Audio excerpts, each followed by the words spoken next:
Hola, buenas tardes.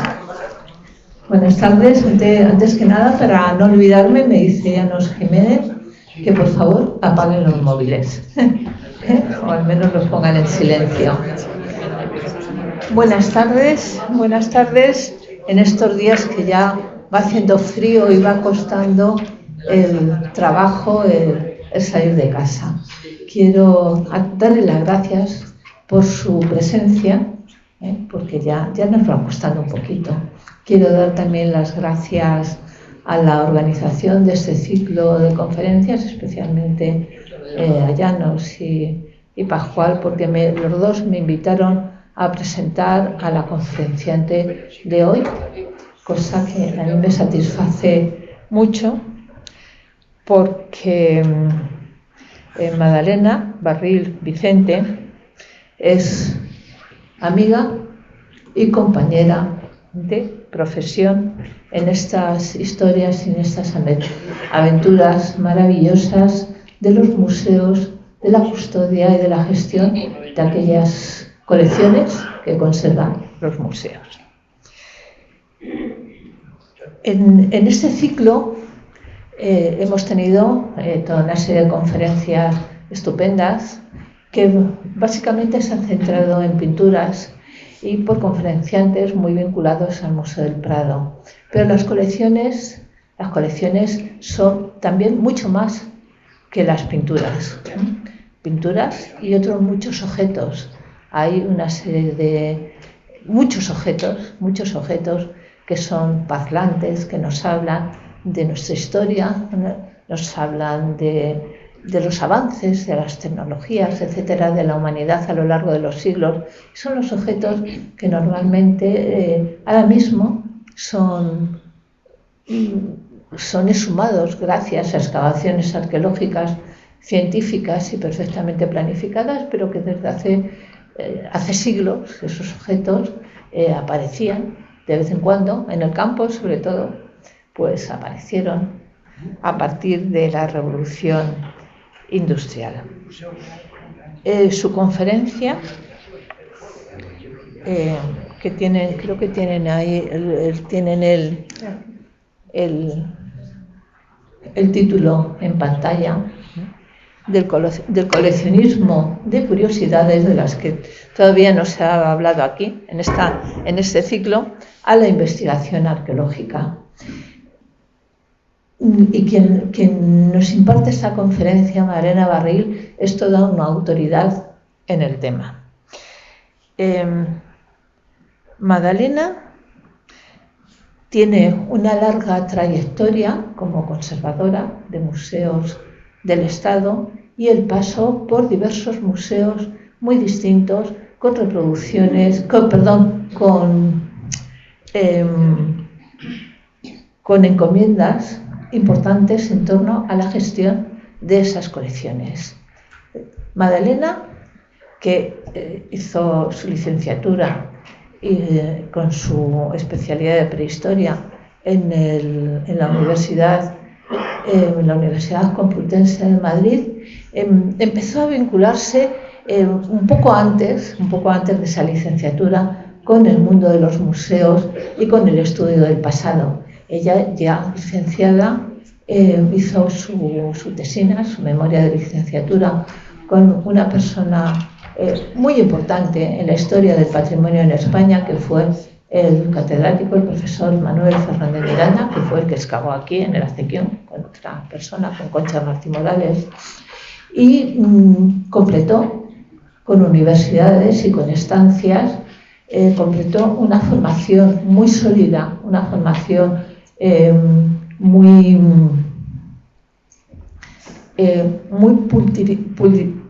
pluridisciplinar, porque a ella le ha interesado y le sigue interesando el estudio de las antiguas culturas desde un punto de vista global, no aspectos concretos. Así, por ejemplo, él estuvo con Germán de Líber de Castro. Ella, estuvo también en la Universidad de Valladolid, hizo algunos trabajos con Germán de Líber, que era además también muy amigo de Manuel Fernández Miranda, que también venía de vez en cuando a excavar en el Acequión, en Albacete, hizo prácticas en el Museo Arqueológico Nacional, trabajó en el Museo de Tarragona, tuvo becas importantes, tuvo estancias en el extranjero, por ejemplo en el sur de Inglaterra, en Southampton, con el profesor Timothy Champion, por una beca del Instituto del Patrimonio, bueno, de lo que es ahora el Instituto del Patrimonio Cultural de España, que era el antiguo Instituto Patrimonio Histórico. de Patrimonio, sí, bueno, vale. Cursos en museos, cursos de patrimonio, está en un proyecto de investigación sobre el mundo neolítico, sobre uno de los aspectos del neolítico importantes como es la agricultura y todas esas posibilidades de conocimiento que abarca, con una profesora de Illinois, con Patricia, no me acuerdo cuál era Andersen. Patricia Andersen. Efectivamente. Bueno, es decir, que tiene una formación solidísima, pero es que además yo creo que ella está aquí porque es de las personas que quizá ahora mismo en España es una de las personas, yo no quiero dejar a nadie fuera tampoco, que mejor conocen cómo se forman las colecciones. Ella les digo que hizo prácticas en el Museo Arqueológico Nacional, que estuvo trabajando también en el Museo de Tarragona, que ya con su oposición en el bolsillo estuvo dirigiendo el Museo Provincial de Palencia. Fue directora del Museo Nacional de Altamira, es decir, un museo que había que formar las colecciones, un museo que había que crearlo ex novo. Y ahí estaba Madalena Barril para trabajar en esos temas. Ella llegó a un momento, bueno, pues por su lugar de residencia, se fue al Museo Arqueológico Nacional. En el Museo Arqueológico Nacional estuvo dentro del departamento de protohistoria, fue directora de ese departamento durante unos años y desde ese lugar del arqueológico, con unas colecciones riquísimas, que ella, con más de 80.000 piezas, que ella conoce a la perfección cómo han llegado, cómo se han formado esas colecciones, etcétera, etcétera. Desde ahí estuvo generando cursos, estuvo generando exposiciones. Hubo una muy bonita, la de oro, plata, poder y distinción.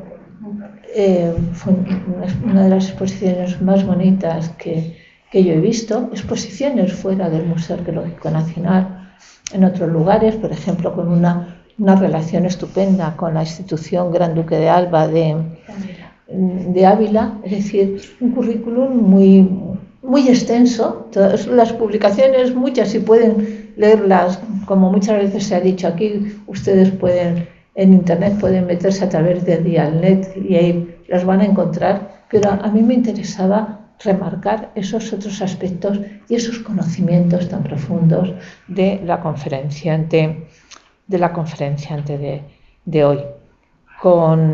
Además, a mí me cabe que cuando estaba en el Museo Arqueológico Nacional y yo también, pues juntas nos embarcamos en aquella tarea difícil que también aprendimos mucho y fue muy compleja, de prestar la Dama de Elche a Elche, la Dama de Elche como las damas del Cerro de los Santos, como Pozo Moro, de Chinchilla, como la Bicha de Balazote, como los platos de Amejibre, como las piezas preciosas de la Lisera, es decir, de muchos sitios estaban bajo la custodia y la responsabilidad más directa de Madalena Barril. Fue siempre un trabajo impecable el que hizo y un trabajo impecable el que también hizo en el Museo de Cuenca, donde fue directora, desgraciadamente, por circunstancias ajenas a ella, pues todo el proyecto que a ella le hubiese gustado poder llevar a cabo, pues no pudo ser. Entonces hizo una jubilación antes de tiempo. Ahora sigue muy ligada a la investigación, forma parte de la Sociedad Española de Estudios de Arqueología, sigue trabajando con otros investigadores de otros sitios y muchos investigadores de España, y afortunadamente pues aceptó hoy venir aquí a hablarnos de ese otro aspecto de las colecciones tan importantes, de la gestión de las colecciones arqueológicas que se ha perdido tanto en España, y esperemos que no vuelva a perderse algo tan importante como es el respeto a una legislación que no siempre se cumple. Muchas gracias, y mejor es que hable ella.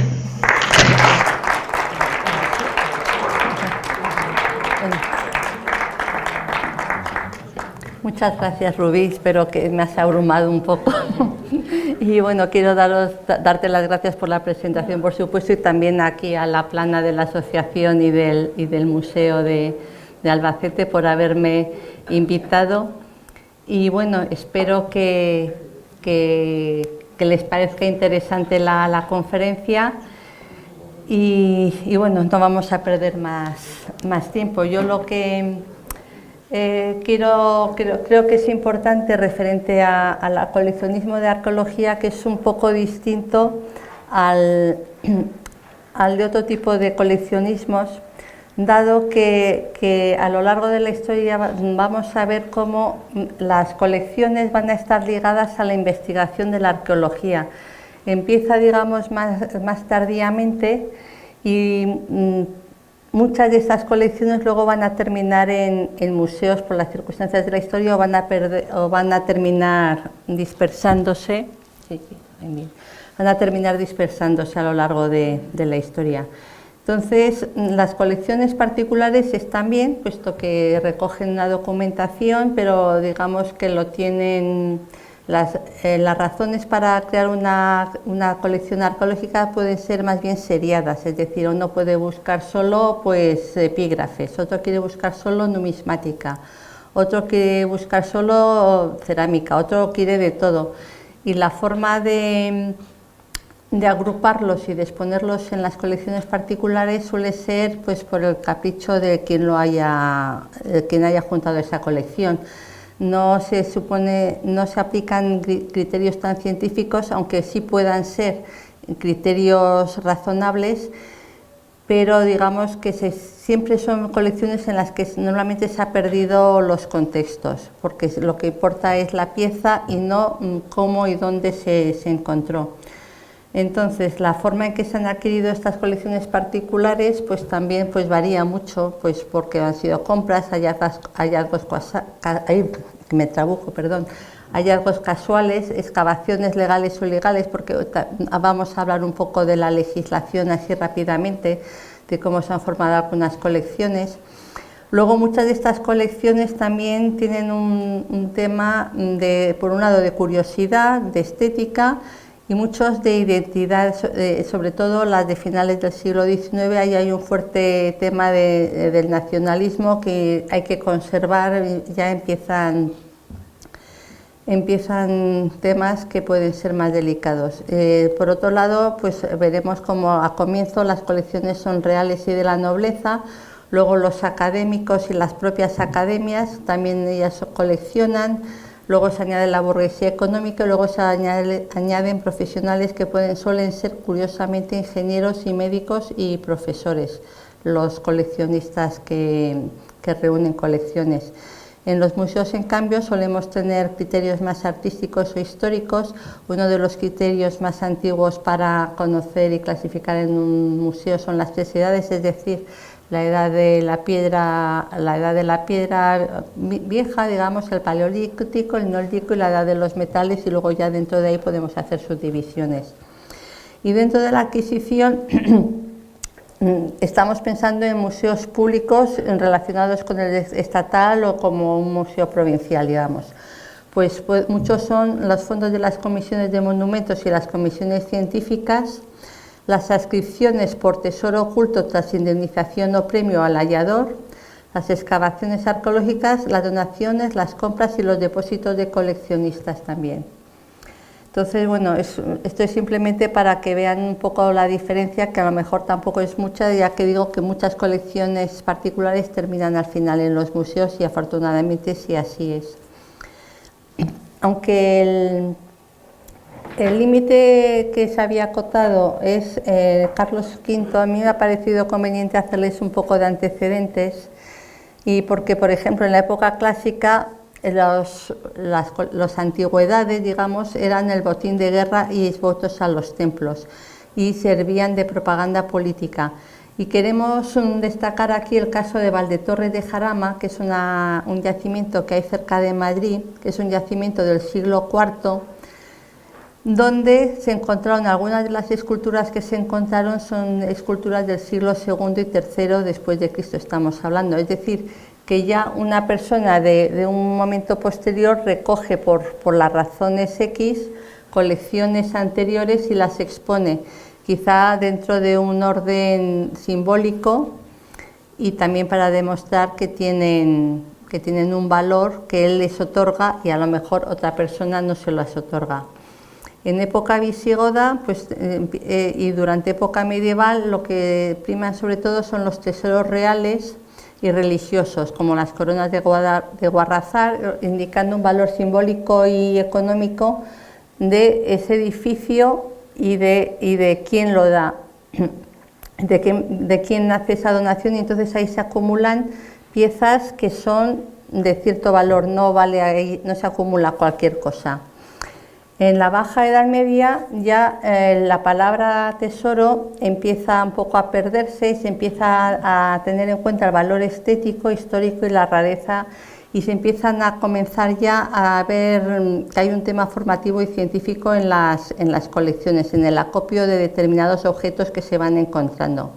Y hay un prestigio social y de disfrute, porque a mí me gusta tener esto en casa, no solo lo tengo aquí para que se vea, sino que lo tengo también para mi disfrute, porque me gusta verlo.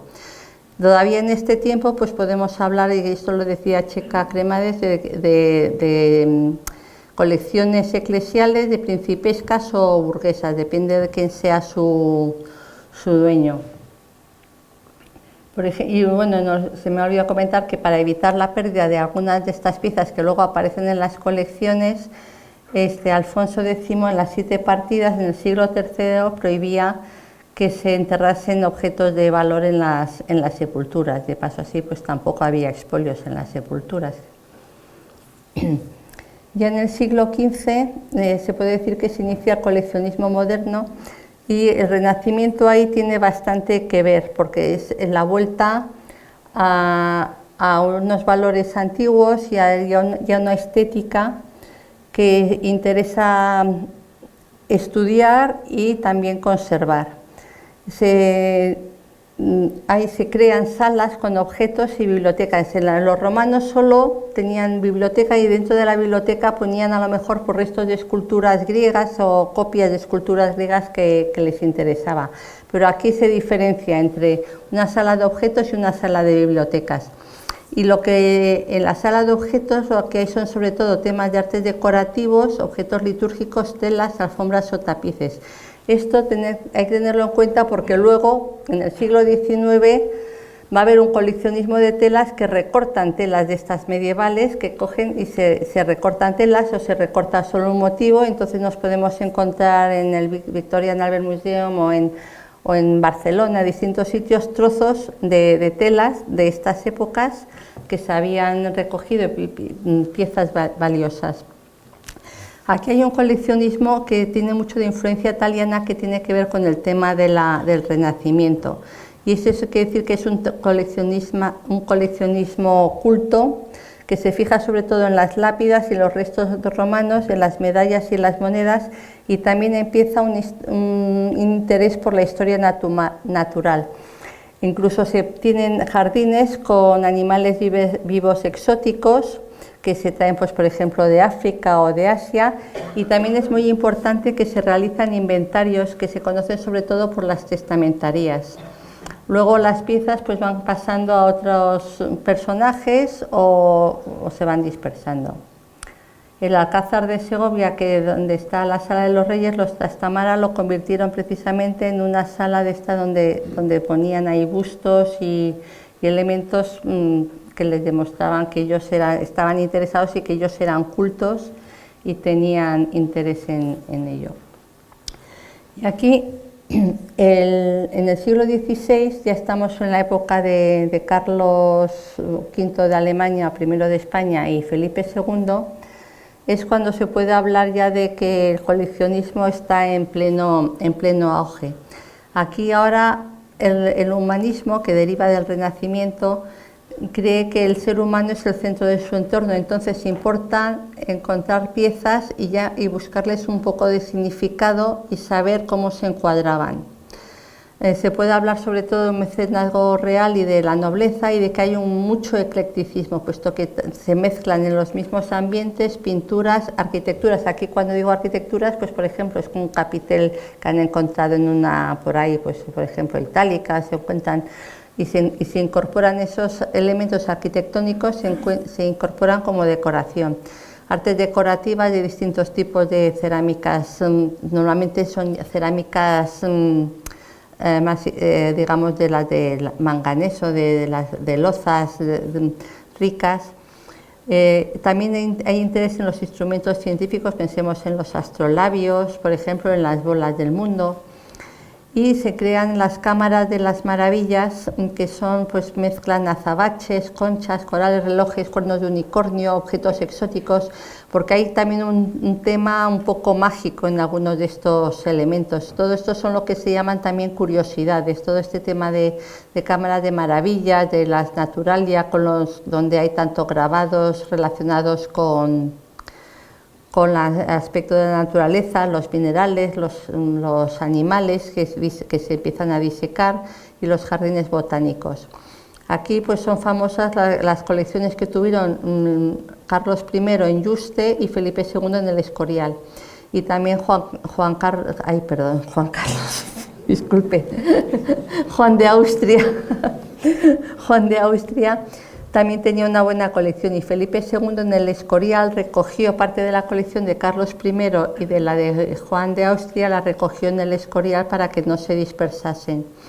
Y aquí tenemos a dos primeros arqueólogos, de los que se llaman como arqueólogos, que son Ambrosio de Morales en Castilla y Antonio de Agustín en Aragón, que empezaron a recoger piezas y a estudiarlas. Ambrosio de Morales veremos luego que él trabajaba para Felipe II. Antonio Agustín, en cambio, trabajaba más por interés más particular. La imagen es la de la exposición Catálogo Reyes y Mecenas, que se hizo en Toledo y que hablaba de todo ese tema del coleccionismo de la época. En el siglo de oro español, el siglo XVII, en este momento, digamos que es un poco continuación del anterior, por ejemplo, pues las revoluciones científicas que ya, por ejemplo, Juanelo Turriano con Carlos V pues había hecho los relojes y otra serie de inventos, pues todo eso se va evolucionando, se van haciendo autómatas, todo eso se mezcla también, todas las figuras que se mezclan también con las curiosidades. Y entonces se basa en el cálculo y la fórmula también, y entonces es importante el método científico porque se plantean hipótesis y se calculan, se experimenta y se llegan a resultados más o menos erróneos o ciertos. Entonces se crean por un lado cámaras de pinturas y están las cámaras de maravillas ordenadas con criterios científicos con arreglo a estos elementos que hemos hablado antes, historia natural, antigüedades, que las antigüedades se incorporan preferentemente lápidas, epígrafes latinos y las monedas y medallas. Uno de los principales coleccionistas de este momento es Vicencio de Lastanosa, que es de Huesca, y fue mecenas y tenía tertulias con Baltasar Gracián. Tenía jardín, biblioteca, artes y antigüedades, y también le interesaba mucho la alquimia y las experimentaciones. Lamentablemente su colección se dispersó por completo cuando él murió, porque la familia, bueno, la familia se le había ido muriendo toda la familia y bueno, pues se perdió todo y alguna cosa parece que pudiera estar en Inglaterra, pero parece ser que no está claro. Ahí tienen las imágenes de un libro que él escribió sobre el Museo de Medallas Desconocidas Españolas, que eran de las que él tenía. Y Rodrigo Caro, del que luego hablaremos más adelante, él en cambio era también un estudioso, también participaba en tertulias, pero él, igual que antes hemos hablado, pues él estaba, sobre todo se dedicaba a estudiar en su entorno en la zona de Sevilla.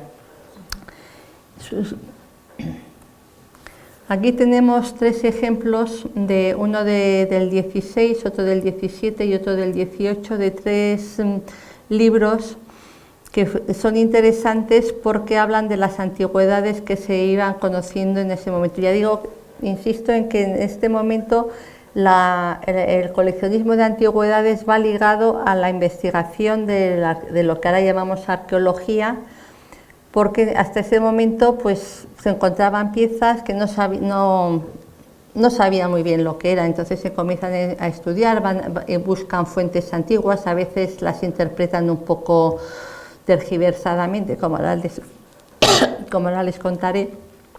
Entonces, bueno, aquí tienen dos imágenes de la obra de Ambrosio de Morales, que él continuó una crónica que había hecho Florián de Ocampo por encargo de Carlos I o V de Alemania, y él lo continúa por encargo de Felipe II. Entonces recopila todo lo que encuentra por toda España, porque realiza viajes, y a partir de eso luego crea otro libro que se llama Las antigüedades de las ciudades de España. Y entonces ahí va recogiendo los nombres antiguos y hace toda una serie de elementos que va encontrando y describiéndolos.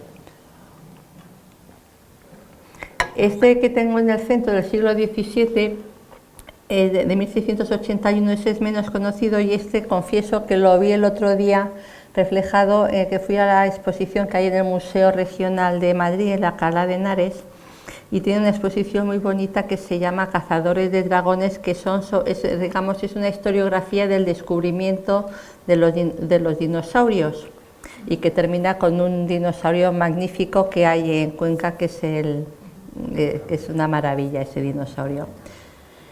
Entonces, en este libro, este señor, que Vicente Marés que escribía sobre todas las antigüedades y describía toda la geografía y todo de la zona de Valencia, precisamente parte de la zona que ahora está precisamente con las inundaciones, lamentablemente. Tengo yo familia allí, o sea que me lo han contado. Entonces, este libro, que se llama La Fénix Troyana, tiene un apartado de hallazgos que van ocurriendo, y uno de los apartados que encuentran son unos huesos tremendos, de grandes, que serían de dinosaurios en Alpuente, donde actualmente hay allí un pequeño museo de dinosaurios. Pero él opina que es un hombre gigante antiguo, porque él hablaba también pues, de eso de los primeros habitantes de la Tierra, y que de los que sucedió en el diluvio, y antes del diluvio y después del diluvio. Y es que los dinosaurios, también por ejemplo en Inglaterra, en un estudio en Oxford, pues pensaban que eran unos huesos de dinosaurio, pensaban que eran de los elefantes romanos. Entonces quiero decir que es que claro, todavía no se conocían. Entonces eso son cosas que tenemos que tener en cuenta, y que bueno, me ha parecido curioso el traerles este documento. Y luego tenemos el Sumario de Antigüedades Romanas, que hay en España, que es de Juan Agustín Ceán Bermúdez, que fue un estudioso y hizo también el primer catálogo que hay en España, que hay con dividido de lo romano por las penínsulas, por las provincias, la tarraconense, la bética y la lusitania. Y va describiendo, aparte de describir globalmente lo que son los objetos que se van a describir, luego los va enumerando y va dando nombre a todos los objetos y a las ciudades y donde se encuentran todo lo que describe. Bien, en el siglo XVIII, que es el siglo de las luces, es un cambio de mentalidad, Y ahora, porque claro, el conocimiento lo da la razón, no la religión. Se me ha olvidado comentarles que a veces algunos de estos estudiosos tenían algunos problemas porque claro, estaban recopilando cosas que no eran cristianas, entonces en algún momento podían tener algún tipo de problema si se malinterpretaba lo que estaban haciendo y no le buscaban un sentido, digamos, de base cristiana a lo que descubrían. Esto en el siglo XVIII pues parece que ya empieza a moverse y que ya no va a ser así, pero todavía tarda un poco.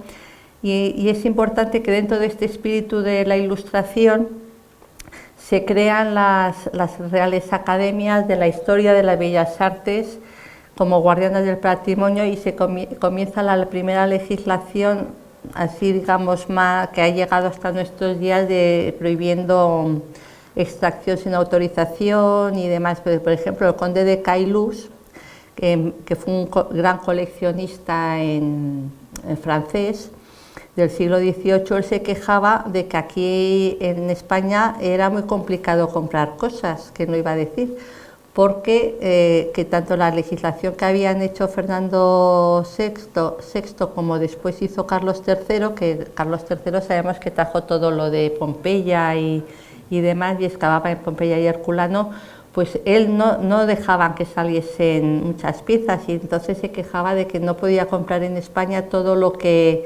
quería para su colección. Se crean los gabinetes de historia natural. Carlos III, por ejemplo, crea uno, que es el edificio que iba a ser del museo, que es ahora el Museo del Prado, iba a ser el gabinete de historia natural, porque da mucha importancia a la formación de los príncipes y de los infantes, y esto es un tema que para el coleccionismo, que va unido todo, que tiene que ver con la educación, ya digo, y tiene que ver con la formación, y ya además empieza un poco a difundirse. También se habla, hay tertulias, que también hay mujeres que van a esas tertulias. Bien, estamos en el siglo XIX y aquí les he presentado varias imágenes y contextos que no les voy a contar todo porque es demasiado, pero sí que quiero que sepan que en este momento hay se pierde mucho patrimonio, pues por un lado porque las desamortizaciones, primero de Godoy, que se fue con los jesuitas y el Colegio Imperial, las de José Bonaparte, la de Mendizábal, que fue de las más importantes, la de Espartero, la de Madoz, que las de Mendizábal y las de Madoz fueron las más importantes, hizo que se destruyesen muchos conventos y monasterios, porque la idea era que se vendiesen, saben que se vendiesen, y sobre todo las tierras, y que se crease una burguesía en el lugar, pero luego los precios no podían, la gente que estaba en el lugar no podía asumirlo, y lo que sí lo pudieron comprar fueron la burguesía adinerada, que lo que les interesaba eran las tierras, pero a veces no siempre les interesaba el edificio. Y entonces de estos edificios, es uno de Escaladei en la provincia de Tarragona, pero puede ser el de cualquier otro lugar de España. Seguro que todos ustedes tienen alguno en mente. Pues de estos edificios, pues luego las gárgolas, los pináculos, todos esos pasaron a colecciones particulares. Cuando no se destruían, pasaban a colecciones particulares. Por otro lado, se hacen infraestructuras públicas como son el ferrocarril y la carretera. Por ejemplo, la de A2, lo digo, la actual A2, la de Madrid Zaragoza, que la señalo especialmente porque el Marqués de Cerralbo será sobre todo en función a ella a la que va a trabajar. Y hay un tema que luego, si me da tiempo, les explicaré, que es muy curioso, que es el de la minería de huesos para extraer fosfato, y que eso lo conocí cuando estuve trabajando en Palencia, y luego más adelante ya estudié el tema. Y es que hubo hacia los años 1870 también en el momento de la Primera República, hubo en esa década una época muy importante también de sequías y malas cosechas. Entonces, por otro, los fosfatos servían para hacer fertilizantes y los fosfatos se extraían de los huesos y lo hacían sobre todo empresas francesas. Y entonces, por ejemplo, en sitios como de la provincia de Palencia, como la propia Palencia o Paredes de Nava, o en Valladolid como el yacimiento de Pintia, de la necrópolis de Pintia, o también a unos otros sitios de Burgos, fueron unos sitios donde se llegó a hablar de minería, incluso apareció el tema de la minería de huesos en el boletín geológico, llegó a hablarse de la minería de huesos, que era lo que se excavaban la gente para buscar los huesos y luego mientras sacaban los huesos, pero luego los que recibían esos huesos, que debían de recibirlo así el montón, pues fueron luego los que iban sacando de ahí los objetos metálicos que luego vendían a coleccionistas. Y vamos, que era un tema francamente curioso. Y luego, bueno, pues lo que sabemos de las excavaciones y rebuscas, porque digo rebuscas de tesoros porque es que le llamaban así, las rebuscas de tesoros no controlados, por ejemplo, aquí en la provincia de Albacete, en Jaén, en Granada. Sobre todo lo de Jaén pues fue quizás lo más llamativo y lo más conocido. Continuamos en el siglo XIX y primeras décadas del XX, pues viene a ser lo mismo.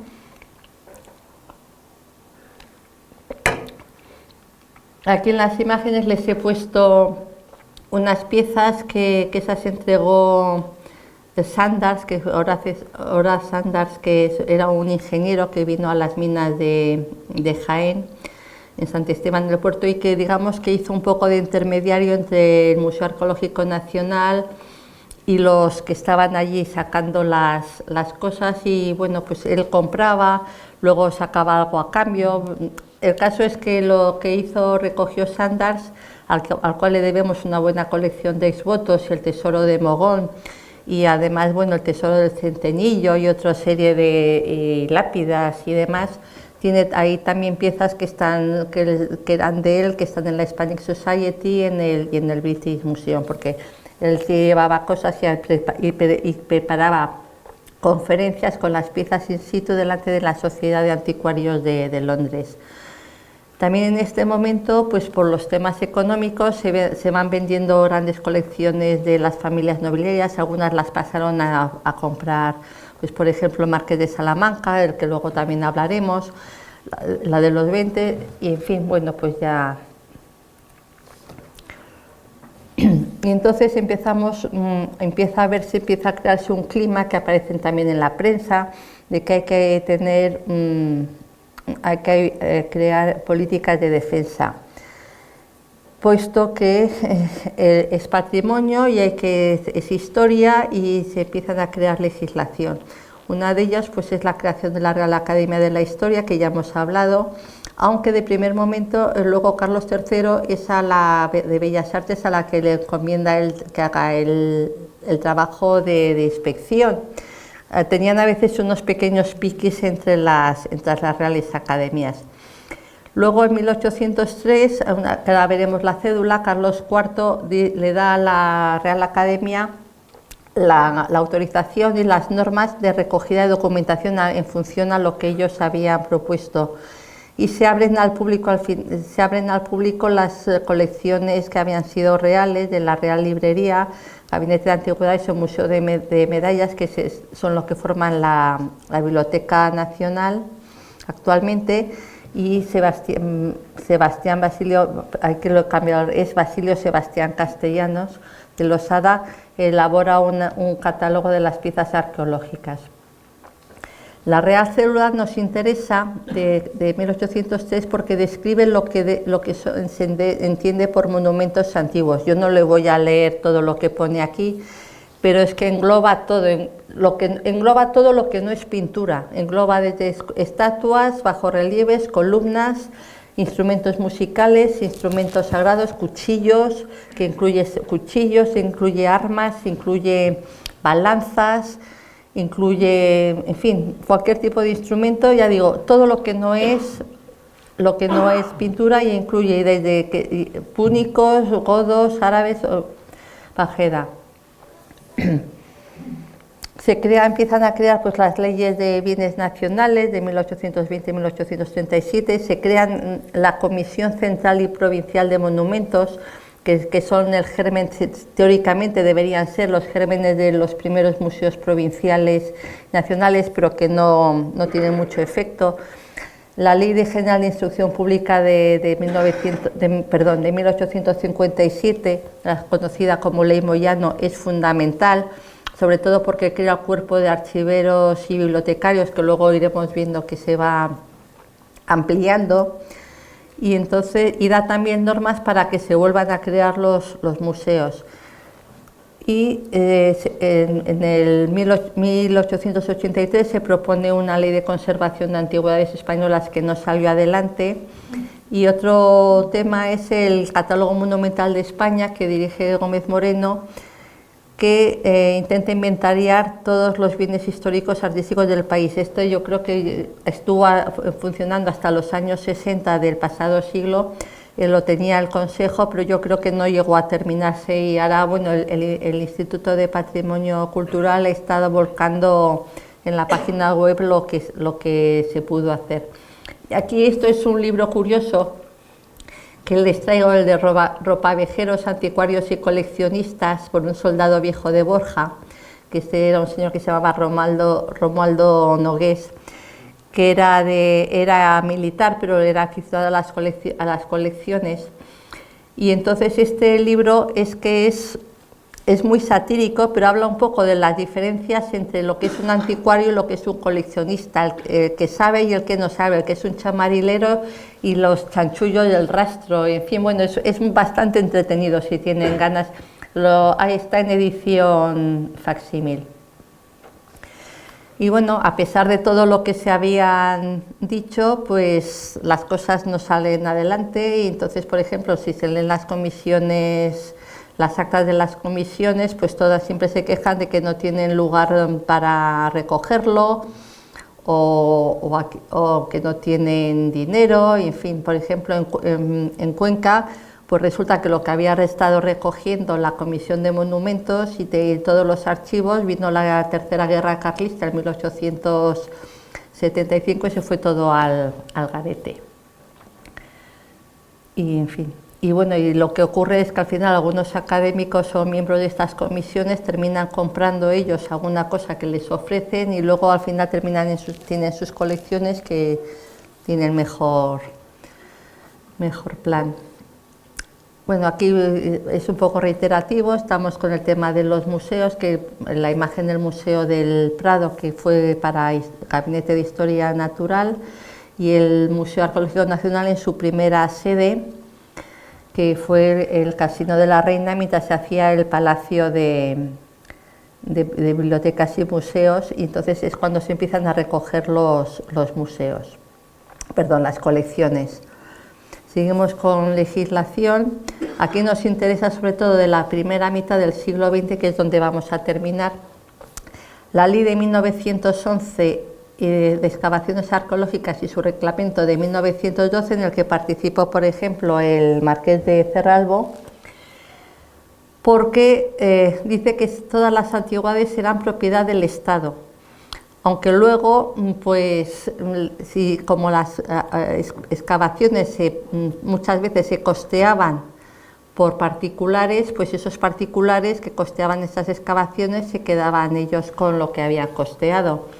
Y se permitía, eso sí, se pedía que se entregasen algunos ejemplares a los museos. Luego la ley de 1930 y 31 sobre enajenación de obras artísticas, es decir, sobre su venta, y la ley de 1913, que es muy importante y que realmente ha estado vigente hasta que se ha llegado la de 1985.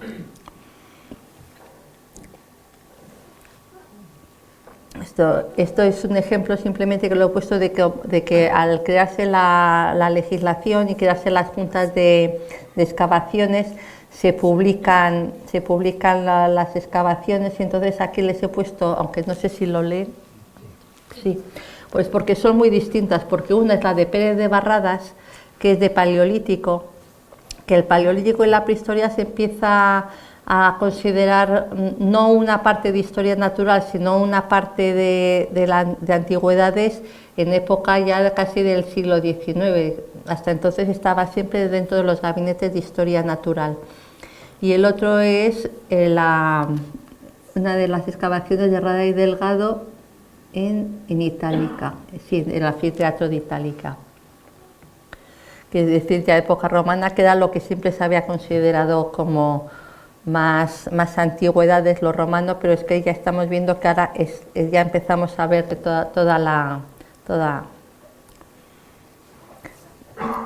Aquí hablamos las instituciones, la Real Academia, de la que ya hemos hablado, y el Cuerpo Facultativo de Archiveros, Bibliotecarios y Anticuarios y el Museo Arqueológico Nacional.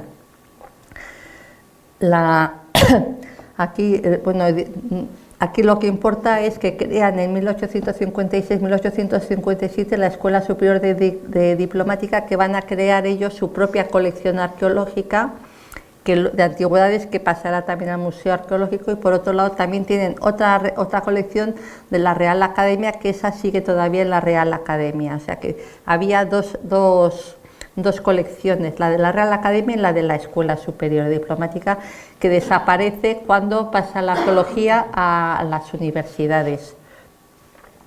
Y aquí en 1886 es cuando se empieza a hablar de ciencia prehistórica en la Real Academia. Aquí simplemente les quiero comentar el tema de la evolución de los conservadores de museos. Aquí es que tengo una fuerte deformación profesional, me van a disculpar, pero la terminología importa.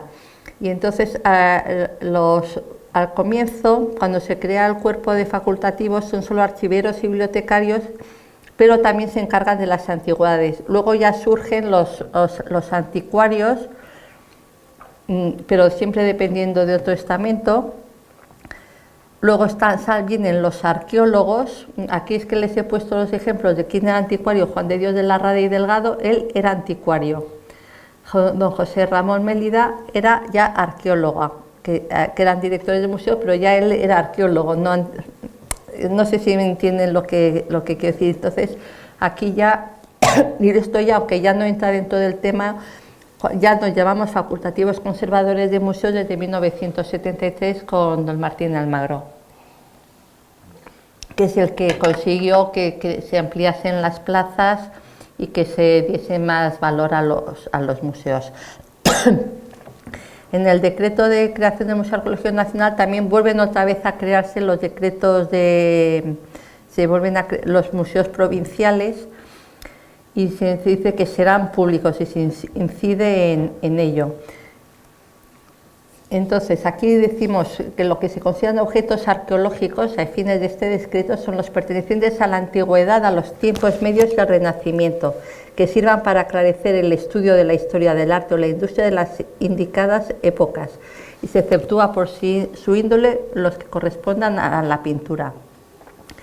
Es decir, que están también otra vez son elementos históricos y objetos, son volumétricos, y lo constituirán pues los objetos numismáticos y arqueológicos de la Biblioteca Nacional, del Museo de Ciencias Naturales y de la Escuela Diplomática, y todos los que en el futuro fuesen apareciendo y fuesen propiedad del Estado. Yo creo que esto es un importante porque es un tema de cómo las colecciones, y se va comprendiendo que la arqueología está protegida por el Estado, y por eso, digamos, las colecciones de arqueología también son hoy día son también mucho más complejas y están bajo otro prisma, y que interviene enseguida la policía judicial y demás en cuanto hay noticias de algunas cosas. Bueno, esto digamos que como les pongo imágenes del Museo Arqueológico Nacional de su inicio, que sus arquitectos fueron Francisco Jareño y Alarcón, Álvaro Rosé y Antonio Ruiz Salces, que saben que Francisco Jareño era de aquí de Albacete. El edificio se inauguró en 1895, porque aunque en 1992 lo que hubo fue una exposición de Hispanoamérica para celebrar el centenario. Dentro del coleccionismo que se crea es profeso para el museo, son las comisiones científicas del Museo Arqueológico Nacional. Aquí les he traído el decreto de la Gaceta de Madrid, que saben que la Gaceta de Madrid era lo que era el BOE, en donde de donde se admite lo que se había recogido en Palencia a través de la Comisión Provincial de Monumentos, con las comisiones de Rada y Delgado y Malibrán, y por otro lado las de Sabirón y Esteban en el Cerro de los Santos, donde hubo tres comisiones, y que estas son pequeñas piezas que luego ya saben que aquí con el Cerro de los Santos hubo un problema, porque parte, como estaba el relojero de Vicente Amat, que había falsificaciones, aunque no las haría él, sino un cantero francés que tenía sus órdenes, pero dieron muy mala imagen porque se llevaron esculturas del Cerro de los Santos a una exposición internacional, universal mejor dicho, en Viena, y entonces decían que eran todas falsas, y entonces digamos que la escultura ibérica entró en descrédito hasta que ya se descubrió la Dama del Che y fueron. Y bueno, estoy viendo que es muy tarde y me queda todavía mucho. Simplemente voy a intentar pasarles un poco rápido los coleccionistas, que la verdad que algunos coleccionistas merecería que alguien les hiciese una película sobre ellos, porque tienen muchos unas vidas muy azarosas y muy complejas. Sobre el Marqués de Salamanca se hicieron una, pero fijándose más en otros temas, pero vamos, algunos es que francamente son muy interesantes. Por ejemplo, de Pedro González de Mendoza, pues era un cardenal político militar, coleccionista y mecenas, pero un intrigante, puesto que digamos que cambió de bando en su momento con todos los Trastamara y Isabel la Católica. Es importante, él dejó todo lo suyo, lo dejó al Hospital Tavera de Toledo, y se le equipara con Lorenzo de Magnífico de Medici, porque recogía de todo y le interesaba la nueva estética. Entonces, en todos sus palacios, por ejemplo, el del Infantado en Guadalajara, va renovándolos de forma que va introduciendo la estética renacentista, y ya, pues digamos, también le interesaban las antigüedades, las medallas, en fin, eso siempre les interesa. De Ambrosio de Morales ya hemos hablado, que estaban las órdenes de Felipe II, entonces recolectaba todo, pero para llevárselo a Felipe II. De Rodrigo Caro, de que también les he comentado, él lo que escribió son unos manuscritos de inscripciones antiguas del Arzobispado de Sevilla, y por ejemplo pues estudiaba lapidarios del tercer duque de Alba de los Gazules, duque de Alcalá de los Gazules, y otra serie de colecciones particulares, y luego algunas pues también se han perdido. Él la suya se la dejó para el obispado, pero no se sabe. Y él es de los que lo enfocaba todo lo que estudiaba de cara a la defensa de la ortodoxia católica, por los temas estos que les he comentado anteriormente. Un tema interesante es el de la Real Academia de Arqueología y Geografía del Príncipe Alfonso, que tenían su propia colección, que la presidía el infante don Sebastián de Borbón, y tenía categoría también como de Real Academia, pero se llevaba muy mal con lo de la Real Academia de la Historia, y entonces en cuanto pudieron la hicieron cerrar, y entonces todas las piezas fueron al Museo Arqueológico Nacional recién creado. Entre ellas este plomo de Pujol, que esto les llamó la atención porque esto es una pieza que está en la madera, que ya estaba así, pero esta pieza se encontró enrollada. Ahora hay mucha discusión con los temas de las restauraciones. Claro, sabemos lo que hay, lo que pone, porque se desenrolló, pero ahora las restauraciones actuales cuestionan el que se deformen las piezas de la forma en la que se hallan. En la escuela diplomática, que hemos dicho que tenía su propia colección, y su director, Pedro Felipe Monlau y Roca, que era médico, filólogo y catedrático de la escuela, fue también el primer director del Museo Arqueológico Nacional. Este es un personaje muy importante, Pedro Franco Dávila, que era de Guayaquil, que entonces era el virreinato del Perú, y Este es de los que merecería una película, porque bueno, era comerciante de cacao, luego pues naufragó, le cogieron preso los ingleses, lo volvieron a libertad, bueno, en fin, que salió, luego ya nunca más pudo volver a su país.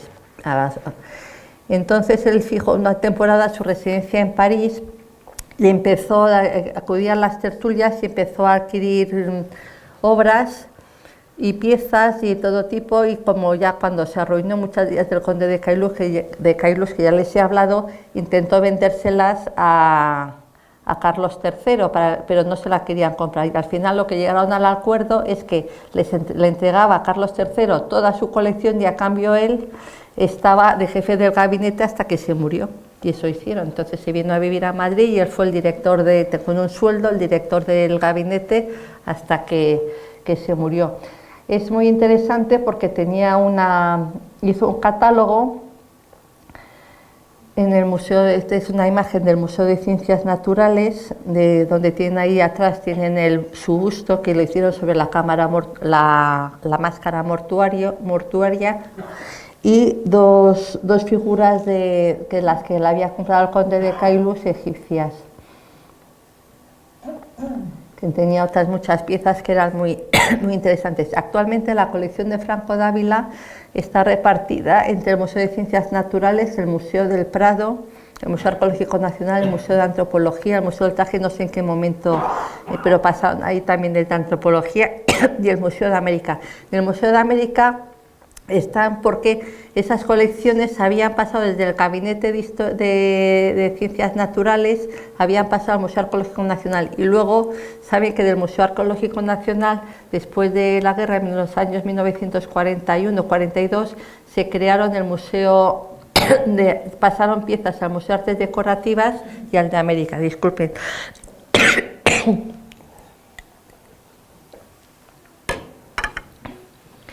Esta es un cuadro que hace juego con el que han elegido para dar los folletos de la serie de conferencias, pero en este es que lo que hay son aves exóticas, como las que había en los jardines, instrumentos musicales y de medición y cartografía, que era lo que había en los gabinetes de historia natural.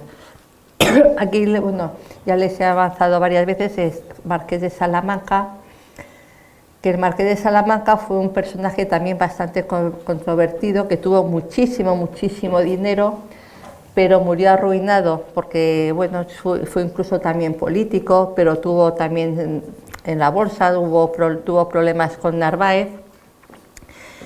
Y su colección, sobre todo, la que pasó al Museo Arqueológico Nacional, eran vasos griegos, figuras, piezas etruscas, fotos de terracota del santuario de Calvi, que él había mandado excavar cuando estuvo allí haciendo los ferrocarriles en Italia, y las esculturas de Livia y Trajano, aparte de otras piezas traídas de Pestus, que también él había financiado esas excavaciones, así como mosaicos.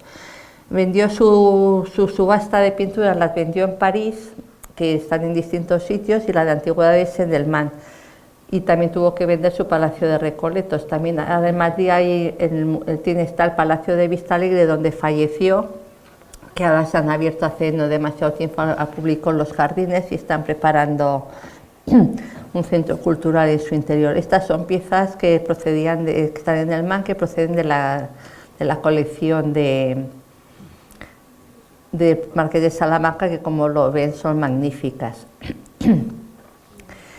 Aquí les afecta aquí a Albacete, el padre de Lasalde, porque él fue profesor y director en los Escolapios de Yecla, y allí pues recogió y tuvo conocimiento del Cerro de los Santos, de los descubrimientos del Cerro de los Santos, que estaban lo que habían hecho el capataz y el encargado de la finca del conde de Montenegro. Entonces él recogió esos materiales y fue un poco de intermediario entre las comisiones científicas del Museo Arqueológico Nacional y Vicente Juan y Amat, con los problemas que ya hemos hablado de las falsificaciones. Y él publicó primeros pobladores de España sobre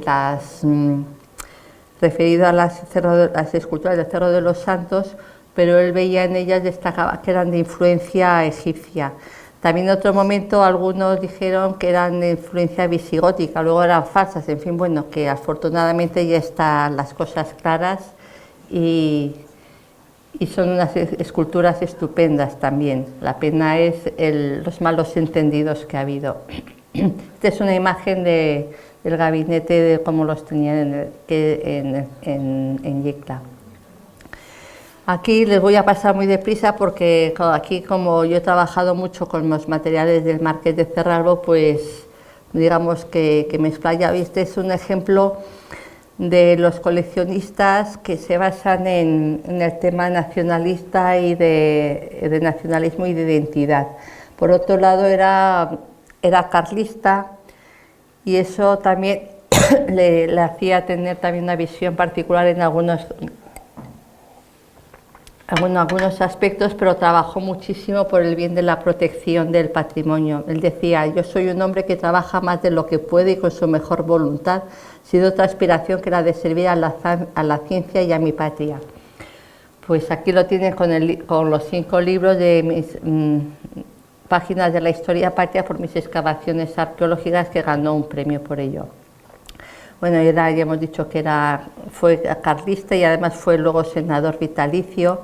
Por ello, tuvo como instituciones, pues él trabajó fue patrón del Museo de Ciencias Naturales, tenía relación, por eso tuvo mucho que ver con el descubrimiento del arte rupestre, de la puesta en auge, mejor dicho, del arte rupestre. Fue miembro del tribunal a la primera cátedra de arqueología en 1885 y fue redactor de la Ley de Excavaciones Arqueológicas y su reglamento. Fue además otros muchos cargos y estaba relacionado, por lo tanto, tanto con la arqueología, digamos, en sentido de antigüedades, como con las investigaciones paleontológicas y prehistóricas. Pues aquí lo pasamos, participó en muchos congresos y porque llevaba las piezas. Aquí tienen, por ejemplo, una imagen de un congreso. Estas piezas estas cartones son donde él lo que encontraba lo cosían y entonces se lo llevaban así, lo presentaban en vez de diapositivas, fotografías, se llevaban las piezas a los congresos.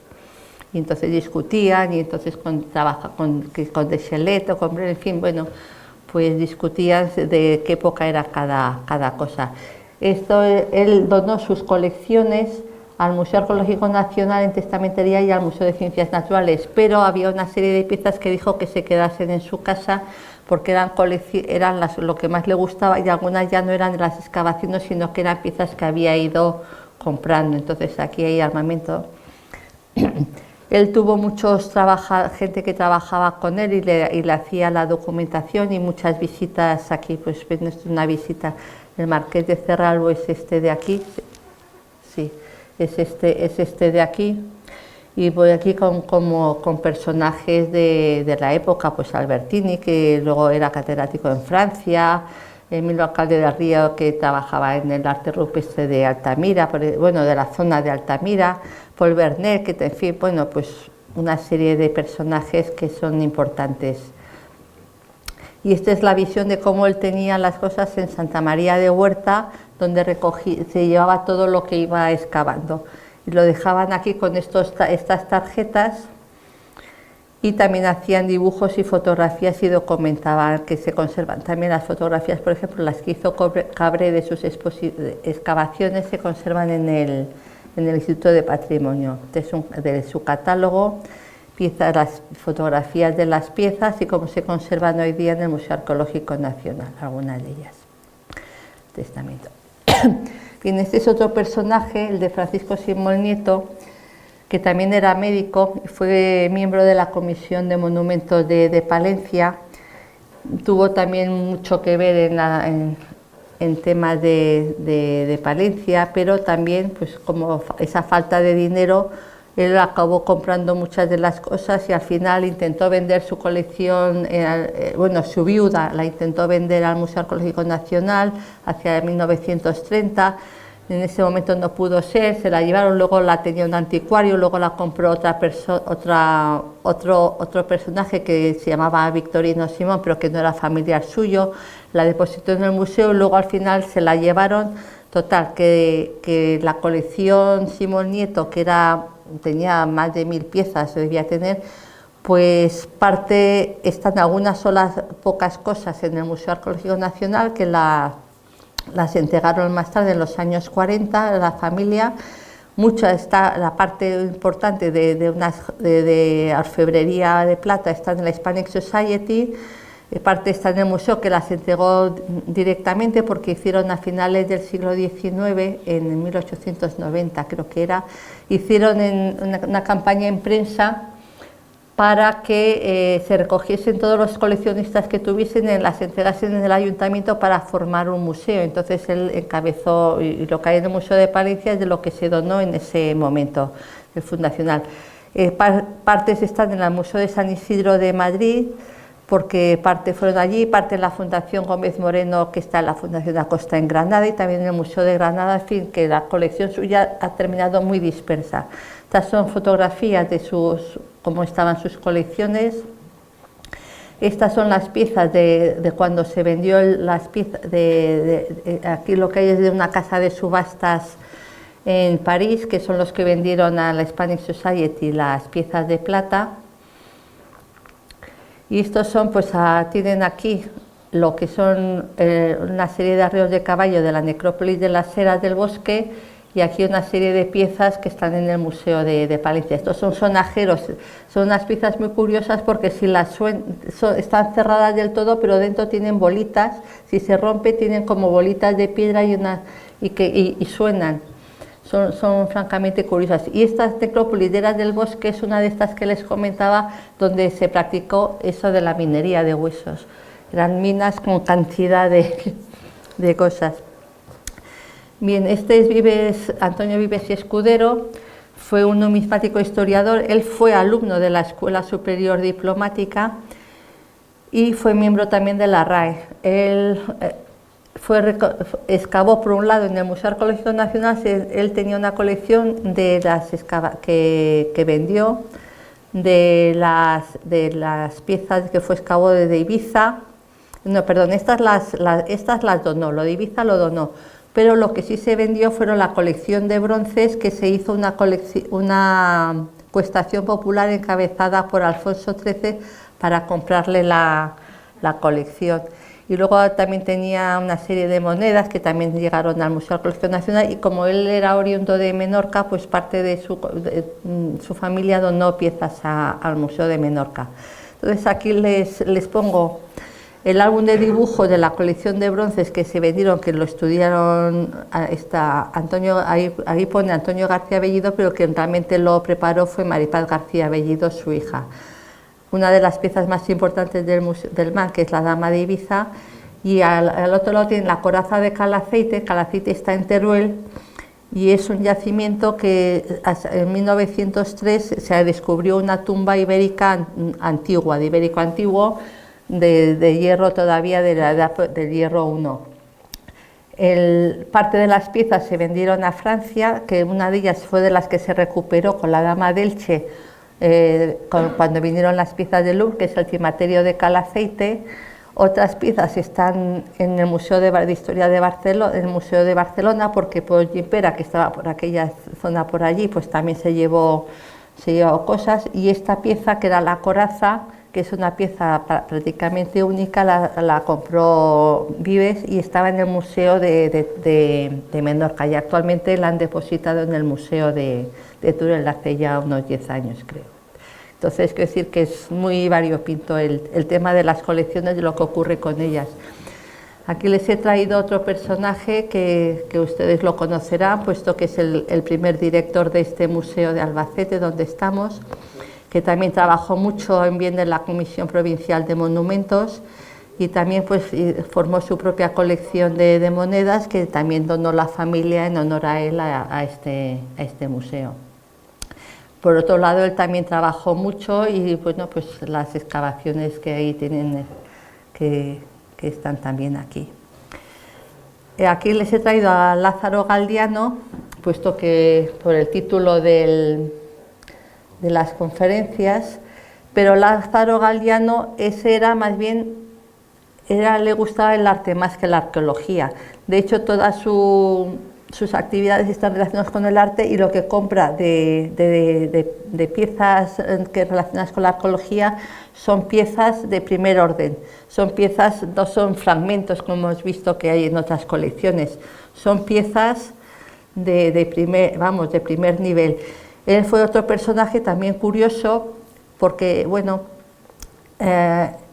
parece ser que le consideraban un advenedizo, tuvo muchísimo dinero, pero no se llevaba bien con en algunos círculos, no lo veían con buenos ojos, porque bueno, parece que también hubo alguna estafa, estuvieron a punto tuvo problemas con Hacienda, le querían encarcelar, luego se fue entonces de España en parte por ese motivo, y al final, bueno, donó toda su colección al Estado, pues que también se había quedado, su descendencia también se habían ido muriendo todos, una pena.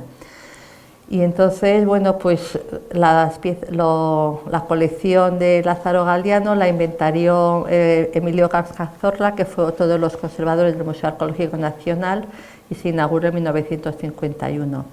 Estas son piezas de Lázaro Galdiano, que como ves son piezas fantásticas. La pieza que tienen arriba, la diadema de cinturón de Vigadeo, del Museo Arqueológico Ayona, y hay otra en Francia, porque estas piezas es que aparecieron tres y se vendieron, perdón, no en Francia, no, en Francia la que está es la de Moñes, esta otra está en el Instituto Valencia de Don Juan. Se volvió a decirle, eso está una fibula de Montevernorio, una jarrata artésica, en fin, como ven son piezas de primer orden. Y esta es la última colección, aunque les quiero meter algo más, pero si continúo puedo. Esta es una colección de Eugenio Fontaneda que ya, digamos que sale un poco del margen cronocultural, pero esta colección de Eugenio Fontaneda es el que tenía las famosas galletas María de Fontaneda, que luego ya la fábrica la vendieron, ¿no? En los años 90 se vendieron la fábrica tras su fallecimiento. Y él fue recolectando entre los años 50 y 60 del pasado siglo, en este castillo de Ampudia que compró, una serie de colecciones también fantásticas, de piezas de primer orden también, pues de pintura, de escultura. Yo recuerdo cuando estaba allí, había un Cristo de verruguete, bueno, unas cosas tremendas.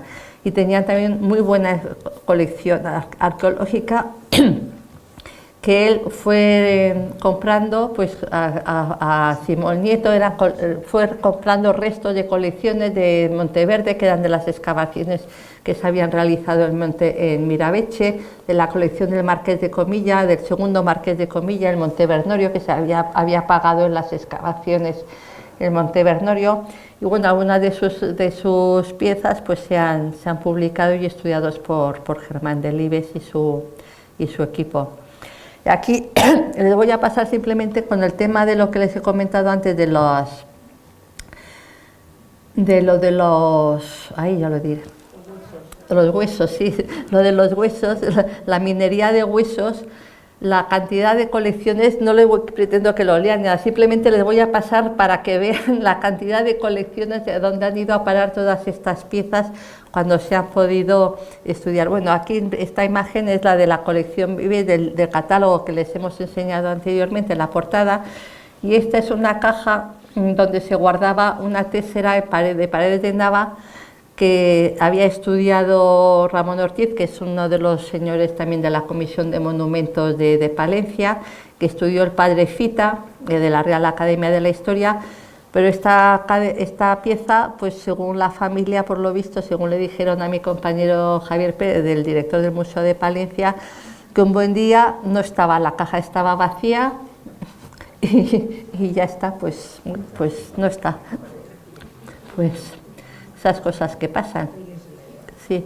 Y estas son otras piezas de una colección también de la que se conoce poco, pero que había más de 1000 piezas de Aragón Nieto, que este señor parece ser que es el que debía de comprar, el que debía de recibir los fosfatos y el que debía de hacer la separación.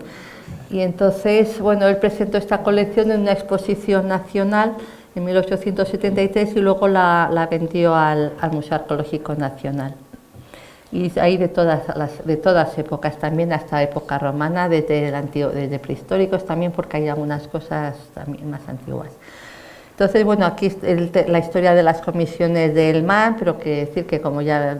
Y aquí empiecen a ver, porque por un lado en los coleccionistas que compraron estas piezas tenemos por un lado coleccionistas que solo trabajan, digamos, en la provincia de Palencia y su entorno, y coleccionistas de ámbito nacional, como ahora. Entonces, simplemente aquí les presento, pues, para que vean así a bulto la cantidad de piezas y de personas que han ido comprando todas, y la dispersión, y muchas de ellas, pues algunas, pues como estas de Rico y Sinovas, han terminado en el Museo de Palencia, algunas, la de Miró algunas también, pero la de Vilanova fueron al Museo de Ciencias Naturales porque estaban más encaminadas a lo de prehistoria, y a partir de ahí se pasaron al antropológico y luego al Arqueológico Nacional, la de Rotonda Aparecido, en fin, que simplemente que es que quiero que vean, pues, de un solo sitio la cantidad, cuando las cosas no se llevan en orden, lo que puede ocurrir, y la cantidad de coleccionistas que bien intencionados se supone, porque ellos están rescatando, y bueno, gracias a ellos algunas cosas han llegado a nosotros. Y simplemente ya, y esto es lo último, pues simplemente quiero que vean, pues, lo que llamamos biografías de una misma pieza, cómo van cambiando de mano. Pues tienen, por ejemplo, en el yacimiento de Lancia en León, pues que lo recogió un señor que se llamaba Juan Bautista Croc, que era el conde de Valencia de Don Juan, el que tuvo la institución de Valencia de Don Juan. Y de ahí la adquirió Antonio Vives, Antonio Vives, por otro lado, aunque no lo hemos visto, ya hemos visto quién era, pero fue director de la institución Valencia de Don Juan, y luego terminó en el MAN, no lo he puesto, en 1930, es del grupo de 1913, es del grupo este. Entonces, bueno, pues esta es una historia. Esta es la Dama de Galera en Granada, que esta es un yacimiento que se excavó en 1918 por Federico Moto y por Juan Cabré, pero había habido un expolio anterior, que es cuando, a raíz del expolio, es cuando fueron a excavar. Y entonces esta pieza había sido vendido a Siret, que es un personaje del que no hemos hablado, pero del que se podría hablar, y llegó al MAN entonces con la colección Siret, cuando se compró la colección Siret.